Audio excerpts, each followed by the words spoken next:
Why the exaggeration of Paul?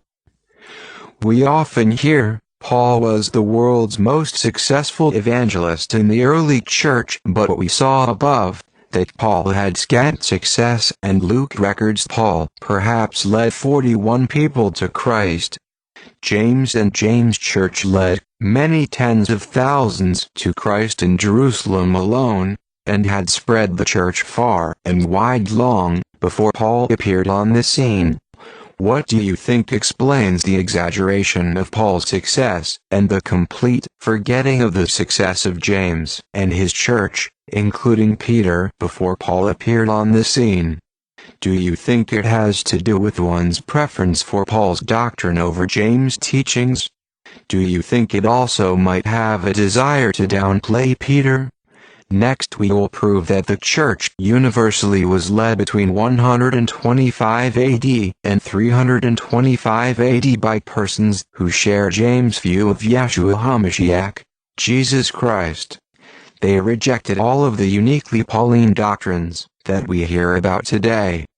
This proves once more who was the leader of the most successful evangelist movement of its time, James and those who shared his doctrines. Proof: James's church, not Paul, was the most effective. East and West, the church leaders from 125 AD to 325 AD, known as the Ante-Nicene period, all echo the teachings of James and reject those of Paul. This proves that the churches were established by the evangelism that James, along with Peter, ushered in at Jerusalem, rather than what Paul later tried to inject. This disproves the other myth popular today that Paul was the true founder of Christianity. Paulinists delight in this designation, which anti-Christian scholars try to affix to Christianity. The anti-Christian scholars' purpose is to marginalize Jesus. They know if Christianity has always been Paulinism, and not following Jesus, then the question arises, how can anyone say Jesus was an important historical figure? Instead, the true founder of the church after Jesus was his brother, James, along with Peter as a key evangelist. They were tightly wedded to Jesus' doctrine. For Pauline Christians to accept Paul was the true founder of Christianity thesis is dishonest, conniving to help bolster Paulinism at the expense of Yeshua, Christ. Let's prove this by reviewing the doctrines in that Ante-Nicene period. We turn now to the leading church figures of that period: Clement of Rome, Clement of Alexandria, Tertullian, Irenaeus, Origen, Justin Martyr, Polycarp, Archelaus, and Papias.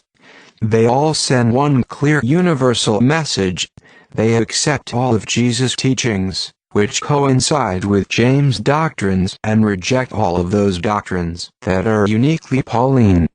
They reject loud and clear that man has no free will, total depravity, eternal security, predestination, and most important of all, salvation by faith without works. Burkitt, a Protestant attorney, has done a comprehensive survey of the doctrines of the early church in his Will the Real Heretics Please Stand Up, 1999.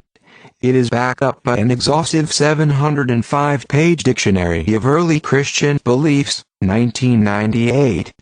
He admits he discovered that the early church taught doctrines that universally rejected doctrines which we all recognize as part of Pauline teaching.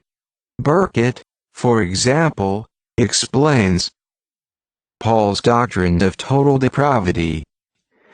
The early church never taught that humans are incapable of doing or overcoming sin in their lives. They believed that we do have the ability to serve and obey God. The early Christians didn't believe man is totally depraved and incapable of doing any good. Salvation by faith without works. The early Christians universally believed that works, or obedience, play an essential role in our salvation. Quoting Clement of Rome, Polycarp, the letter of Barnabas, Hermes, Justin Martyr, Clement of Alexandria, Origen, Hippolytus, Cyprian, and Lactantius. Eternal security. Early Christians believed that a saved person could still end up being lost. Therefore, the early church rejected eternal security, rejected the grace alone teachers. As surprising as all of this may be to you, what I'm about to tell you is even more bizarre. There was a religious group labeled as heretics by the early Christians, who strongly disputed the church's stance on salvation and works. Instead, they, the heretics, taught man is totally depraved, that we are saved solely by grace, that works play no role in salvation, and that we cannot lose our salvation once we obtain it. Burkett is discussing Marcion, who founded a Paulinist system of doctrine. In 144 AD he said the 12 apostles were intended for a different dispensation, and the Jesus they present does not speak to us. Our only apostle to follow is supposedly Paul. Marcion was the first person to promote the doctrine of faith alone.